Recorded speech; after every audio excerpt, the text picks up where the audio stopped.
그 다음에 질문은 징계와 고난에 대한 자세한 설명과 둘의 차이점에 대해 말씀해 주십시오. 그렇습니다. 징계와 고난. 우선 징계라고 하는 것은 구원받은 이후에 하나님의 자녀로서 살아갈 때 하나님은 자기 자녀를 잘못하는 것을 채찍질 하시죠.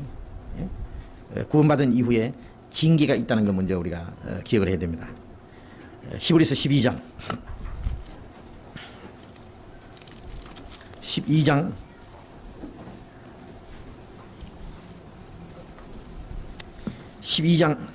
4절부터 읽겠습니다. 너희가 죄와 싸우되 아직 피 흘리기까지는 대항치 아니하고 또 아들들에게 권한 것 같이 너희에게 권면하신 말씀을 잊었도다. 일러스되 내 아들아 주의 징계하심을 경히 여기지 말며 그에게 꾸지람을 받을 때 낙심하지 말라. 주께서 사랑하시는 자를 징계하시고 그의 받으시는 아들마다 채찍질 하심이라 하였으되 여기에 너희가 죄와 싸우되 아직 피 흘리기까지 싸우지 않았다. 대항치 않았다. 여기 죄와 싸운다는 걸 뭘 말합니까? 베드로전서 2장에 보면은 영혼을 거스려 싸우는 육체의 정욕을 제어하라. 구원받은 이후에 우리 육신 속에 있는 그 육신의 정욕에 옛 성품이 있어요. 그건 우리 속에 있는 영혼과 싸워요. 속사람과 그 사람이 싸워요. 성령은 육신을 거스리고 육신은 성령을 거스리고 이 둘이 서로 대적한다 그랬죠. 그런데 그 우리 마음에 일어나는 죄, 세상적 밖에서 오는 세상적인 죄, 마귀의 유혹, 이 모든 것이 죄인데 그것과 싸워야 됩니다. 그런데 죄와 싸워야 되는데 싸우질 않는다고요. 죄와. 자, 이것이 문제입니다. 자, 우리는 구원, 예수님이 십자가에 죽은 것은 죄의 형벌에서 우리를 구원하기 위해서 죽으셨고 피 흘려주셨죠. 자, 구원받은 이후에는 우리가 죄와 더불어 싸워야 됩니다. 이제 성령은 우리 안에서 죄와 더불어 싸워 이기도록 하십니다. 이겨야만 그 영광에 들어가거든요. 하나님의 축복 속에 들어가는데. 그런데 죄와 싸우지를 않는다 그거예요. 죄와 싸우되 피 흘리기까지 싸워야 되는데 피는커녕 땀도 안 흘리려고 그래요. 죄를 그냥 심상하게 생각해요. 이게 참 문제입니다. 구원받은 사람들이요, 죄를 정말 아주 독한 그 독약보다도 무섭게 생각하고 아주 무서운 전염병보다도 죄를 더 무섭게 생각해야 되는데 그렇지 않아요. 죄를 그냥 심상하게. 뭐 영혼이 죄 사함 받았으니까 지옥은 안 갈 테니까. 이건 참 문제입니다. 죄는 큰 죄나 작은 죄나 죄는 죄입니다. 죄를 아주 무섭게 생각해야 되는데 죄와 싸우질 않는다 그래요. 죄를 용납하는 거예요. 죄와 싸우되 아직 피 흘리기까지 대항치 아니하고 또 아들들에게 권면하는 권한 것 같이 너희에게 권면하신 말씀을 잊었도다. 내 아들아 주의 징계하심을 경히 여기지 말고 그에게 꾸지람 받을 때 낙심하지 마라. 주의 징계하심을 경히 여기지 마라. 주님의 징계하심을 사람들이 경히 여깁니다. 구원받은 사람이 죄를 지으면 지옥은 안 가지만은 징계를 합니다. 구원받은 사람이 죄를 지으면 징계가 있어요. 그런데 죄를 심상히 생각하는 것은 징계를 아주 가볍게 생각하는 거예요. 심지어는 어떤 사람들은요, 뻔히 죄를 지으면서요, 뭐라 하냐면, 징계, 그 좀 받지 뭐. 징계 좀 받아볼 거예요. 징계를 참으로 징계가 있는 줄로 생각하면은 그런 말을 못 할 거예요. 제가 징계 받은 사람들 많이 봤습니다. 뭐 작은 징계 말고 엄청난 징계들. 그 아주 제 앞에서 그래요. 뭐 징계 받는다고 얘기하면 할 수 없이 뭐 징계 받아야죠. 뭐 한번 받아보라고. 징계가 얼마나 무서운 건지 한번 받아보라고. 나중에 돌이키지 못해요. 죽을 때까지 눈물 얼마나 쏟고 얼마나 고생하고.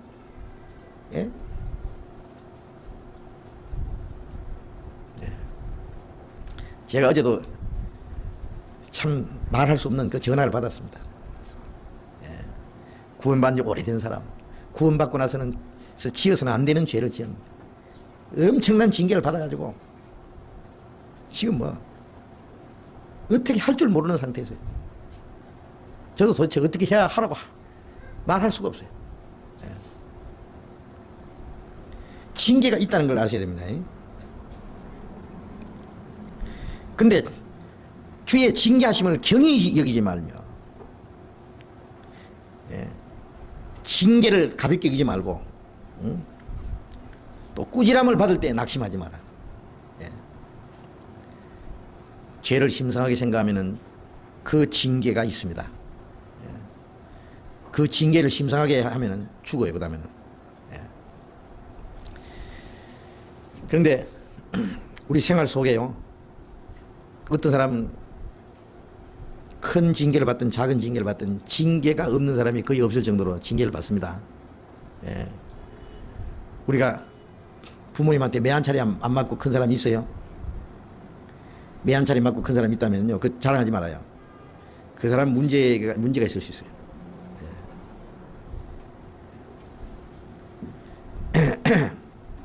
하나님은요, 자기 자녀를 엄히 징계합니다. 자문에 보면 자식을 때리라, 죽지 않으리라. 죽으라 걱정하지 말아봐요. 요즘에 부모님들요, 애들 그냥 잘못해도 그냥 때리면 죽을세라요.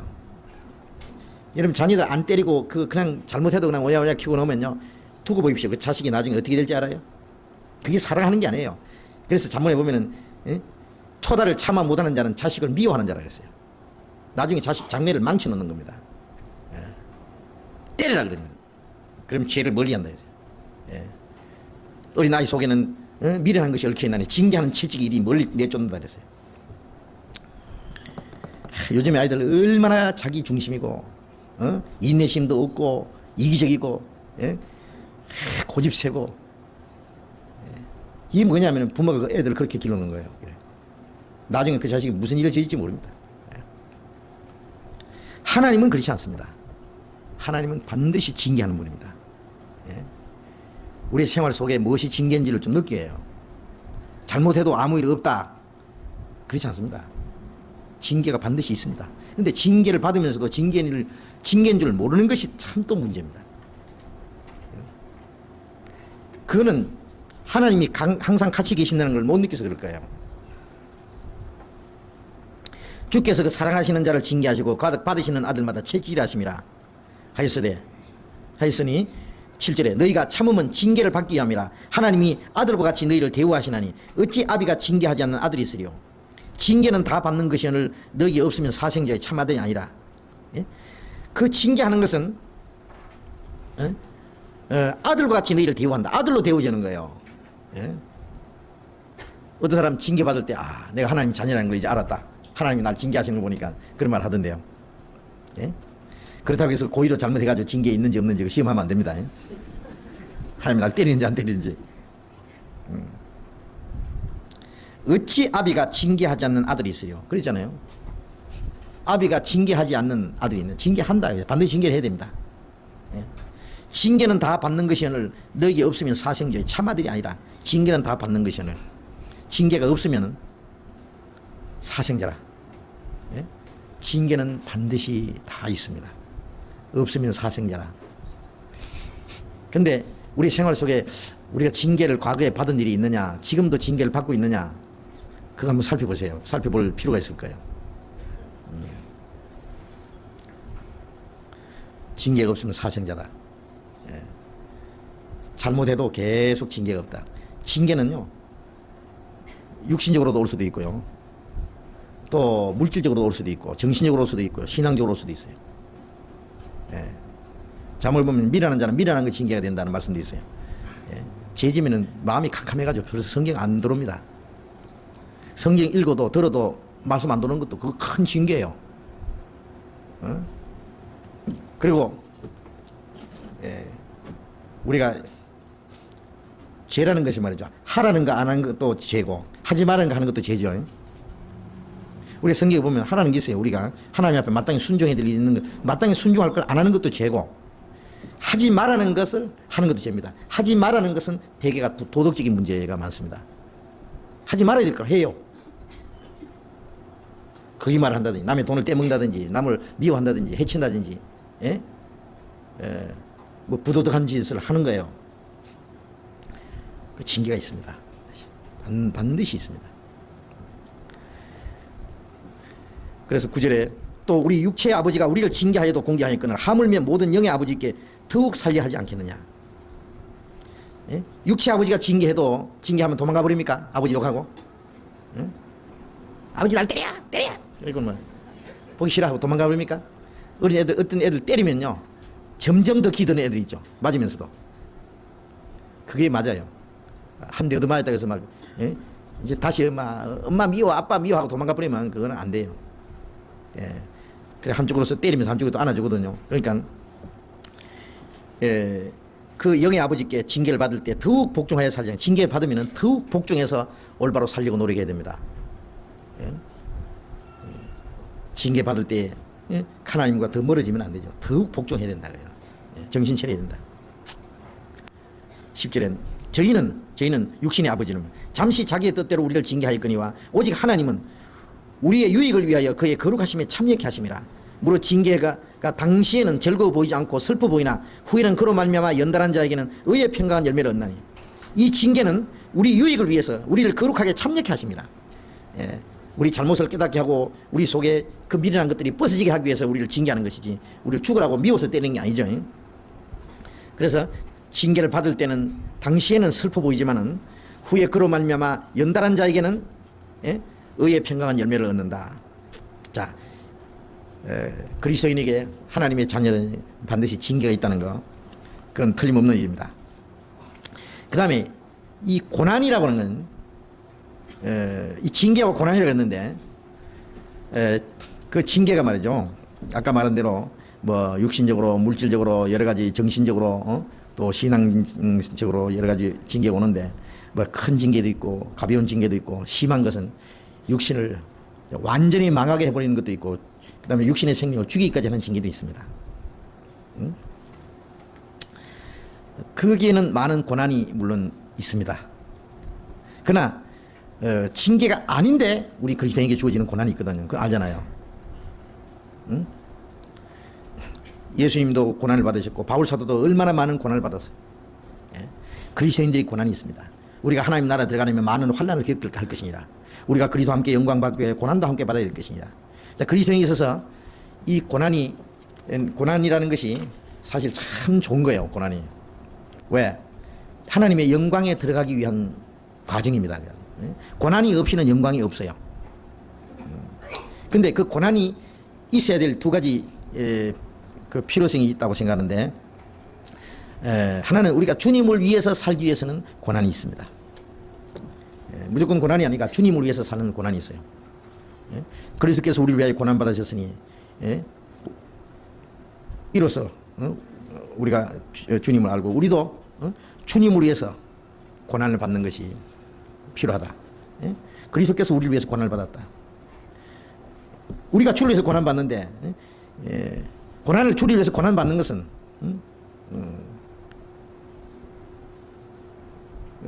그리스도께서 우리를 위해서 육신을 고난 받았으니 이로써 너희가 그리스도에서 고난을 받음으로 너희가 갑옷을 삼다 그랬어요. 베드로전서 4장에는 죄를 주님을 위해서 고난 받는 사람은 죄를 짓지 않을 수 있습니다. 같은 마음으로 갑옷을 삼으라. 주님을 위해서 고난 받는 생활이 죄를 이길 수 있는 갑옷이요. 갑옷이라는 것은 화살이 날아올 때에 가슴에 꼽히지 않도록 그 갑옷을 입고 있잖아요. 마귀는 우리 심장을 위해서 실사에 없이 죄의 화살을 쏘는데 그것을 이길 수 있는, 그걸 막을 수 있는 방법이 뭐냐면 우리가 주를 위해서 고난받는 생활을 하면은 그것이 갑옷입니다. 죄를 이길 수 있는. 그 성경 보십시오. 베드로전서 4장. 베드로전서 4장 1절 2절 같이 읽겠습니다. 그리스도께서 이미 육체의 고난을 받으셨으니 너희도 같은 마음으로 갑옷을 삼으라. 이는 육체의 고난을 받는 자가 죄를 거쳤음이니 그 후로는 다시 사람의 정욕을 쫓지 않고 오직 하나님의 뜻을 쫓아 육체의 남은 때를 살게 하려 함이라. 같은 마음으로 갑옷을 삼으라. 주님이 우리를 위해서 고난을 받으셨으니 우리가 주님을 위해서 사는데 받는 그 고난 있잖아요. 같은 마음에는 주님 위해서 삶으로서 받는 고난, 그것으로 갑옷을 삼으라. 이는 육체의 고난을 받는 자가 죄를 거쳤음이라면 죄를 안 짓게 된단 말이에요. 그것이 죄를 이길 수 있는 갑옷이에요. 그 후로는 다시 사람의 정욕을 쫓지 않고 오직 하나님의 뜻을 쫓아 육체의 남은 때를 살게 하려 함이라. 이제는 다시는 이 사람의 정욕, 이 육신의 정욕을 쫓아 살지 않고 하나님의 뜻을 쫓아서 육체의 남은 때, 구원받은 때부터 주님 앞에 가는 날까지가 우리 남은 때잖아요. 남은 때를 이제 살게 하려 함이라. 그 남은 때를 하나님 뜻대로 살게 하기 위해서는, 그 하나님 뜻대로 사는 데 있어서는 고난이 있습니다. 고난. 하나님의 뜻대로 사는 데 있는 고난이 있어요. 고난. 그죠? 그러나 우리 현재의 고난은 장차 우리에게 나타날 영광과 좋게 비교할 수 없다. 로마서 8장 18절에 있는 대로 현재의 고난은, 현재는 고난을 받고 장차 영광에 들어갑니다. 현재 고난은 장차 나타날 영광과 비교할 수 없다. 그래서 우리가 주를 위해서 사는데 고난이 있습니다. 우리 주님 위해서 사는데 고난이 있어요? 고난이 있어요, 없어요? 예? 에이, 무슨 고난이 있어요? 뭐 편안하죠? 고난이 있습니다. 고난. 어떤 모습으로든지 고난이 있습니다. 주님 뜻대로 주님을 위해서 살아가기 위해서는 우리의 시간도 희생하고 우리에게 주어진 자유도 희생하고 내 마음대로 세상 사람처럼 즐길 수 있는 자유가 있어요. 나도 돈 마음대로 쓸 자유도 있어요. 그러나 내게 주어진 시간과 내게 주어진 자유와 내가 누릴 수 있는 어떤 그 향락, 기쁨, 내가 마음대로 쓸 수 있는 어떤 그 물질, 이 모든 것을 주님으로서 희생하는 거예요. 내 시간도 물질도 내게 주어진 자유도 내 젊음도 내게 주어진 어떤 특권도. 모세는 바로의 공주 아들이라 칭하는 그 영광스러운 지위와 자기에게 주어진 자유와 그 특권을 그리스도를 위해서 다 포기해버렸어요. 하나님 백성과 함께 고난받는 것을 그 죄악의 낙을 누리는 것보다 더 좋아했다. 애굽에서 자기 마음대로 사는, 자기 백성 고난을 받는데 자기는 그 바로 왕궁에서 호화롭게 편하게 사는 것을 죄악의 낙이라고 그랬어요. 도덕적으로 나쁜 일을 했다는 얘기가 아닙니다. 주님의 교회가 고난을 받고 주님의 복음이 고난을 받고 주님의 교회가 고난 중에 주님에서 살고 있는데 자기는 편안하게 사는 것, 그건 죄악의 낙입니다. 만일 최전방에 가서 말이죠, 꽃 같은 군인인데요, 최전방에서 막 나라를 지키기 위해서 피를 흘리고 생명을, 목숨을 바치면서 나라를 위해서 싸우는 사람도 있는데 똑같은 군인이 그 시간에 후방에서 먹고 마시고 춤추고 논다면 그 죄 아니겠어요? 내게 주어진 시간, 내가 가진 돈 내 마음대로 먹고 마시고 춤추는데 뭐 잘못이냐 하겠어요? 그거는 양심적으로 죄입니다. 그래서 고난받는 것을 죄악의 낙을 누리는 것보다 더 좋아했다. 우리가 주님을 위해서 살기 위해서는 고난이 있습니다. 우리가 주님을 위해서 사람에게 무시당할 때도 있고 쫓겨날 때도 있고 물질적으로 불이익을 당할 때도 있고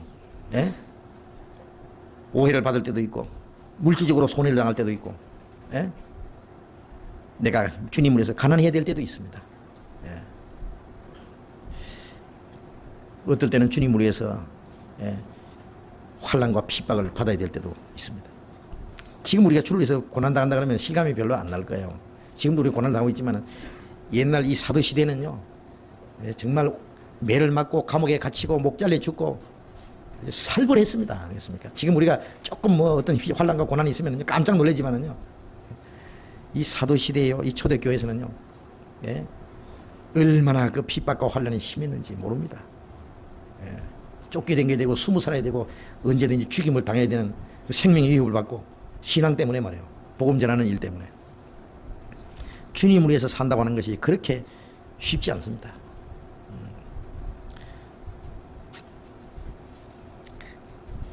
그리고 4장 13절에, 베드로전서 4장 13절에 오직 너희가 그리스도의 고난에 참여하는 것으로 절구하라. 이는 그 영광을 나타내실 때 너희로 절구하고 기뻐하게 하려 합니다. 너희가 그리스도의 이름으로 욕을 받으면 복 있는 자로다. 영광의 영 곧 하나님의 영이 너희 위에 계심이니라.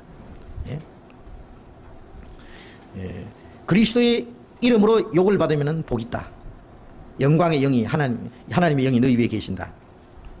주님에서 고난받을 때 주님이 가장 가까이 계시는 걸 느낄 거예요. 바울이 매질 맞고 감옥에 갇혀서 목 잘려 죽을 위협이 있을 때 온몸은 터지고 피가 나고 쓰리고 아프고 그럴 때 주께서 바울 곁에 서서 가라사대 담대하라. 바울아 담대하라. 네가 죽지 아니하리라. 내가 너를 로마까지 보내리라. 가장 옥중에 깊이 갇혔을 때 주님이 가장 가까이 계신다는 걸 느꼈어요. 여러분 고난을 받을 때요, 그게 대가는 주님이 같이 계시는 걸 느끼는 겁니다. 편안하게 고난이 무엇인지 자기 마음대로 사는 사람 주님이 같이 계신지 안 계신지 느끼기 어려울 거예요. 예? 야곱이 어머니의 사랑을 받으면서 따뜻한 방에서 비단 이불을 듣고 잘 때는요, 하늘 문이 열리고 사닥다리가 하늘에서 땅에까지 내려오고 천사들이 오르락내리락하고 거기서 하나님의 음성이 나타나는 그런 일이 없었어요. 내 고생하는 것 옛 야곱이 돌베개 베고 잠 갔습니다. 그게 뭡니까? 쓸쓸한 광야에서 자기 미래는 오직 하나님께 완전히 맡긴 상태에서 찬이절 맞으면서 멀리 짐승 소리만 들리는 그게 광야에서 돌베개를 베고 이 생각 저 생각 눈물 흘리다가 잠이 들었는데 그게 하나님의 계시가 나타나잖아요. 우리가 주님을 위해서 사는 생활은요, 완전히 이 세상에서 구별돼서 주님의 인도와 다스림과 하나님이 내 남은 생애를 완전히 인도하는 새로운 어떤 생애, 미지의 세계로 가고 있는 거예요. 그게 어떤 고난과 환난이 기다리고 있는지 모르지만은 그러나 그게 한 가지 확실한 것은 주님이 같이 계시고 주님의 말씀이 항상 나타납니다. 그게 15절 너희 중에 누구든지 살인이나 도둑질이나 악행이나 남의 일을 간섭하는 자로 고난을 받지 말려니와 만일 그리스도인으로 고난을 받은 즉 부끄러워 말고 도리어 그 이름으로 하나님께 영광을 돌리라. 죄를 지어서 그로 인해서 고난을 당한다면요, 이건 큰일입니다. 그런 일을 당해서 살인이나 도둑이나 악행이나 남의 일을 간섭하는 일 때문에 고난을 받지 마라. 그런 것으로 고난받는 것은 그거는 저주입니다. 그러나 그리스도의 인으로서 고난을 받은 즉 부끄러워 말고 도리어 그 이름으로 하나님께 영광을 돌리라. 그리스도인으로서 고난을 받을 때, 자, 고난은 우리가 주님에서 사는데 고난이 있습니다. 또 하나는 하나님이 우리를 단련시키고 주님에서 사는 그 생활 속에서 하나님이 우리를 단련시켜서 온전하게 만들기 위해서 우리에게 하나님이 고난을 주십니다. 고난. 이거는 징계하고는 다른 거예요. 욥에 있어서 욥은 하나님 앞에 죄가 없는 상태에서 자기 재산 다 없어지고 10남매 다 죽고 온몸에 병이 들었어요. 그것은 마귀가 욥에 대해서 뭐라고 했습니까? 하나님이 욥을 칭찬하실 때 욥같이 나를 공경하는 사람 봤느냐 그랬어요. 마귀가 에이고 그거야 뭐 하나님이 이뻐서 그럴 줄 알아요. 하나님이 뭐 이 욥에게 엄청난 축복을 주었으니까 그러니까 뭐 하나님 생기는 것이지 뭐 하나님 이뻐서 생긴 줄 아세요? 아니다. 아니 다 뺏어가 보라고. 그러면 그때는 하나님 저주할 거라고. 아닐걸? 그럴 거라고. 그래 다 뺏어가 봐라 그랬어요. 하루쯤에 그 많은 재산 종들 다 죽고 10남매 다 죽었어요. 욥이 뭐라 했습니까? 주신 자도 하나님이시오 취하신 자도 하나님이시오 하나님 이름 영광을 받으실지라. 하나님이 마귀에게 봐라 다 없어졌어도 나를 찬송하지 않더냐. 그게 육신이 멀쩡하니까 그렇지. 가죽을 한번 때려보라고. 그때는 하나님 욕할 거라고. 그래 그것까지 허락한다. 생명만 손대지 마라. 욥이 머리부터 발끝까지 악창이 내가지고요. 육신적으로는 그보다 더 고통이 있을 수 없습니다. 너무너무 고통스러워서 자기가 세상에 태어난 것을 저주했어요. 차라리 죽어서 났으면, 어머님이 못해서 죽었으면, 자기 생일까지 저주했지만 하나님 원망하지 않았어요. 그 욥의 아내는 뭐라 했습니까? 악담을 했죠. 그래도 하나님 찬송한다고 하나님 저주하고 죽어! 그랬어요. 욥의 부인이 말이죠. 막 야단났어요. 어리석은 여자같이 소리하는구나. 욥의 세 친구가 와서 욥을 보러 하도 기가 막혀가지고 3일 동안 멍청하니 하도 기가 막혀서 앉아있다가 한다는 소리가 야 이 사람아 자네가 무슨 죄를 지었길래 이런 벌을 받지 죄 없이 망한 사람 받는가. 욥이 내가 남의 여자를 탐냈느냐 불쌍한 사람 보고 도와주지 않았느냐 남의 것을 내가 뺏어 먹었느냐. 자기는 죄 없다고 그랬어요. 그럼 맞죠. 욥이 한 가지 알았습니다. 욥기 23장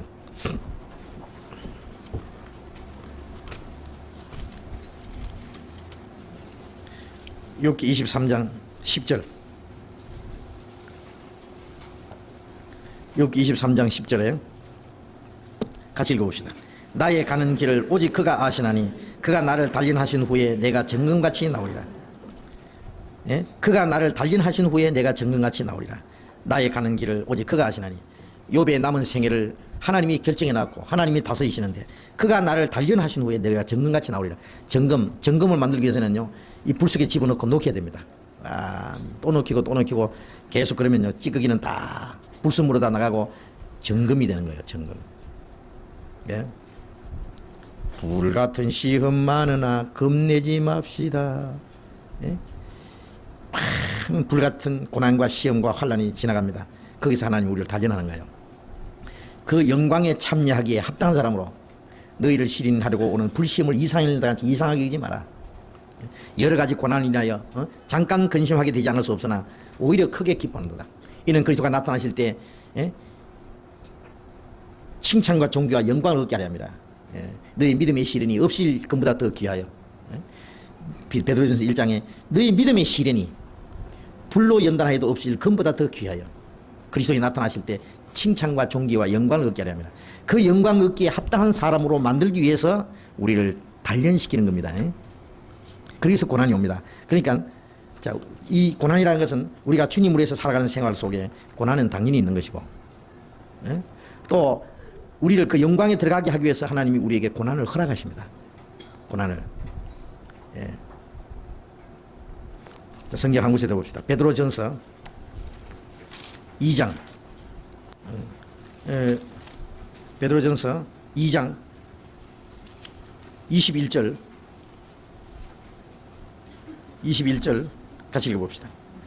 이를 위하여 너희가 부르심을 입었으니 그리스도도 너희를 위하여 고난을 받으사 너희에게 본을 끼쳐 그 자취를 따라오게 하렵니다. 그리스도도 너희를 위하여 고난을 받으사 너희에게 본을 끼쳐 그 자취를, 고난의 자취를 따라가게 합니다. 따라오게 하려 합니다. 즉 고난의 자취를 따라가는 겁니다. 그래서 하나님이 우리에게 고난을 허락하십니다. 더 큰 영광을 주시기 위해서. 그러니까 고난을 싫어하면 안 돼요. 고난을 싫어하는 사람은 영광을 싫어하는 거예요. 아까 말씀드린 대로 고난을 받을 때 걱정할 필요 없습니다. 주님이 같이 계셔요.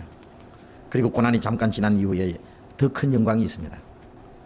우리가 신앙생활 속에도요, 그 영광이라는 것은 주님 앞에 가서만 아니라 이 세상에서 사는 동안에 우리의 믿음이 성장하고 주님의 말씀을 더 깊이 깨닫고 교회 안에서 주님 앞에 정말 쓰임을 받고 주님을 위해서 일할 수 있는 그런 사람이 되가는 게 있잖아요. 그게 영광이잖아요.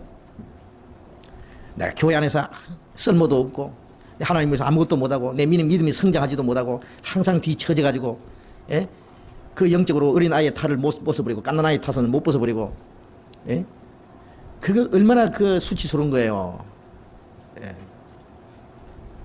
우리가 신앙이 성장하고 주님 말씀, 주님의 뜻을 분별하고 주님 위해서 용감하게 살아가고 교회를 위해서 내게 주어진 한 몫을 담당하고 주님의 지체로서의 나도 내게 맡겨진 일을 작은 일이나 큰 일이나 하고 교회 안에서 쓰임을 받는다고 하는 사실이 얼마나 영광스러운 겁니까? 그 주님께 쓰임을 받고 주님께 정말 주님의 일을 하기 위해서는요, 그게 합당한 사람이 되게 하기 위해서 하나님이 우리를 단련시킵니다. 성경 속에 구약시대나 신약시대 주님께 쓰임받는 사람, 주님께 귀하게 쓰임받는 사람 중에서 고난 없이 단련 없이 주님께 쓰임받는 사람 있습니까? 없습니다. 어떤 사람들 참 주님이 귀하게 쓰임을 받는 일꾼들, 그것만 동경하지 말고요, 그 이전에 어떤 시련과 고난과 훈련을 통과했는지 그것 좀 생각해야 됩니다. 그래서 그걸 위해서 고난 받는 거 있죠. 그러니까 이 징계와 고난에 대해서 설명해 달라고 했는데, 우리가 이 징계도 고난이 있습니다. 그러나 우리에게 주어지는 고난이 내가 잘못해서 받는 고난인지 주를 위해서 사는 생활 속에 점점 더 주님을 닮아가고 영광에 참여하기 위한 고난인지, 내 육신을 살기 위한 가치 없는 고난인지 좀 생각해 봐야 될 겁니다. 주님을 위해서 받는 고난과 어려움이라면요, 그 영광스러운 거지만은 자기가 잘못해서 받는 고난, 육신, 자기 소욕을 따라서 사는데 오는 그 고난과 괴로움이라면 그건 저주예요, 저주. 아주 한 푼의 가치도 없는 거죠.